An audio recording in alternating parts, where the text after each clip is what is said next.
Assalamualaikum warahmatullahi wabarakatuh. I'm Ariqah and today I'm going to explain about the history of English literature.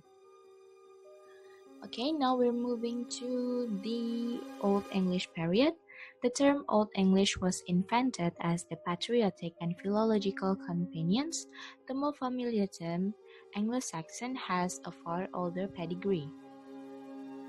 Old English implied that there was a cultural continuity between the England of the 6th century and the England of the 19th century, especially when German and later British philologists determined that there had been phases in the development of the English language which they described as Old, Middle, and Modern. Anglo-Saxon had, on the other hand, come to suggest a culture distinct from that of modern England, one which might be pejoratively linked to the overtones of Sassenach or Saxon, a word long thrown back by angry cults at English invaders and the English cultural imperialists. Old English literature can be divided into two categories that are: the first category is the literature that comes from Germanic tribes from their native countries in European continent that delivers in the oral form. And the second category is the literature that created after the tribes settled in British Isles. This work is collected and written by the monastic so that the literature can be seen until now. Therefore, both of the category that already written by the monastic also get the Christian influences. Now we're moving to the famous work of this era. The famous work of this era is Beowulf, that is written by an unknown writer in 8th century. The anonymous poet narrator recognized that his story is a pagan one and that his characters hold to pagan virtues to a pre-Christian worldview. But he is also aware that older concept of heroism and heroic action can be viewed as compatible with his own religious and moral values. Okay, next we are going to enter the medieval era. We can see in 1066, England's King Edward the Confessor died. Since he had no children to replace him, the England throne was in play. The one who demands the throne is William, the Duke of Normandy in France. He landed with his army on England's south coast and managed to secure a victory at Hastings. At the end of 1066, William was crowned King of England. One of the most important results of William's victory was the Normandy Count into England to take the place of England's greatest nobility, killed in the war against the William's army. The Saint of Normandy continued to speak French and did not try to speak or learn English. Thus arose a situation in which the French language is used by the superior class and the subordinate class use the English language. The literary works that created in this era also become the reflection of the history of English language, which is used by the subordinate class, because at the time French language is still becoming the main language for the upper class, which has more power than the subordinate class. Okay, next we are going to explain about the famous work from Geoffrey Chaucer.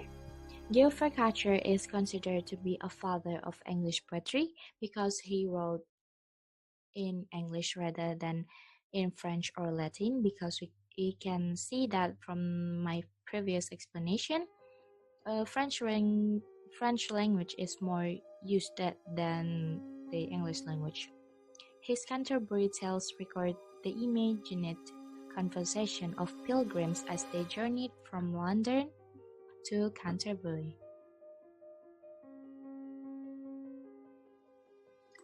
Okay, next we are moving to Renaissance and Reformation era. This era began with the Reformation of the England Church from the Catholic to Protestant by King Henry VIII that attempt a Protestant alliance by marrying his son Edward to the infant Mary, Queen of Scots. Mary, as the descendant of the first of the Tudors and the prime Catholic claimant to the English throne, to be a single upholder of a new Protestant order, Elizabeth I. Mary Stuart's Protestant son and James VI united the crowns of England and Scotland as Elizabeth's approved successor in 1603.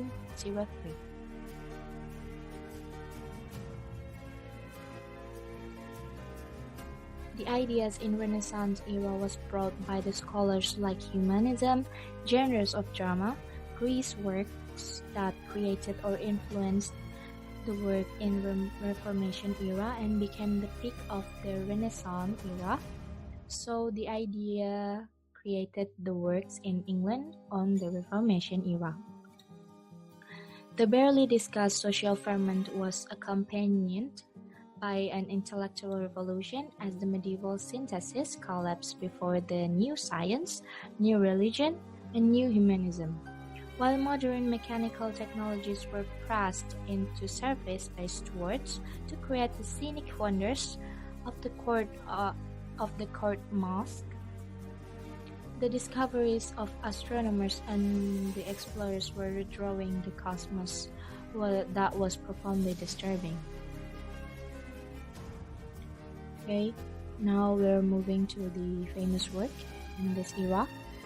That is by a play by William Shakespeare entitled Romeo and Juliet, that classified as love tragedy. They are the boy and girl next door, interesting not for the philosophical ideas but for their appealing love for each other. They are character types that more suited to classical comedy in that they do not derive from the upper class. The next work is from Edmund Spenser. His work is a poetry entitled A Fairy Queen.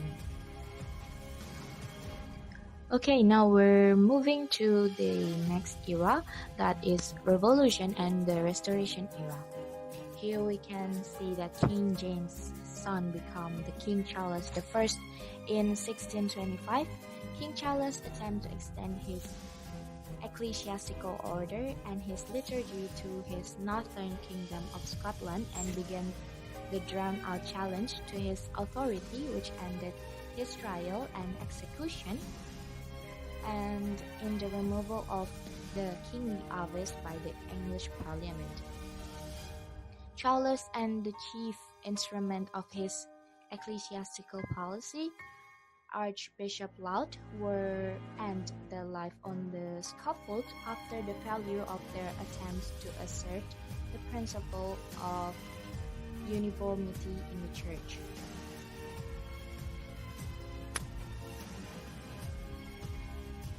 After King Charles I's death, Charles II came to take control of England. This is where the Restoration started. Charles II starts the recovery of the monarchy system. All of the secular wisdom that used to be banned by the Puritans can now be enjoyed by all people. Even the Puritans mostly still in control, but king and the noblemen are still patrons, and the immorality mostly happened in uppers. Revolution and the Restoration caused many changes from the good side and even the bad side. For the example of the impact that can be seen from the literary works in that era, especially in Revolution era, Donne became the great revolutionary example of the English poetry. He wrote about love songs, religious poems, and the verse satires in a style that harsh and uncompromising, and had a strong effect on English poetry during the first half of 17th century. The importance as the author of religious poetry and prose is a reminder that the works must contain overt elements and spirituality.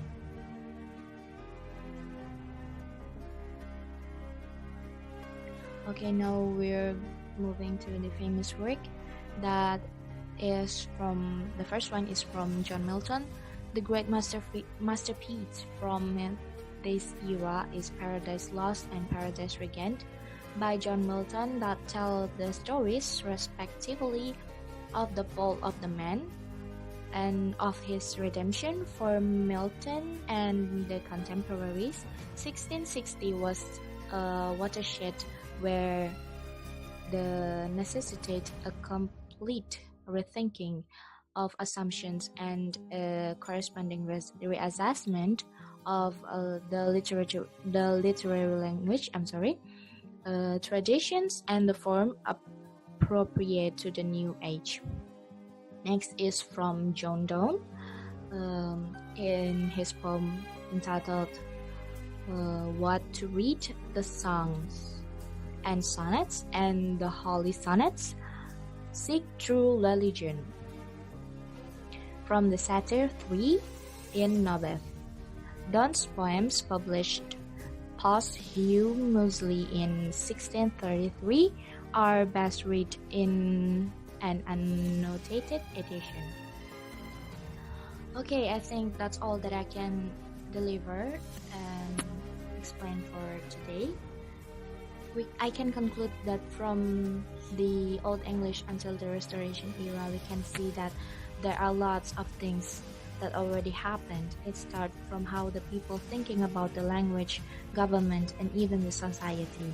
They keep searching for the better life and also justice among the other society, especially from all authors in every era that has their own purposes based on the main problems that are happening in each era.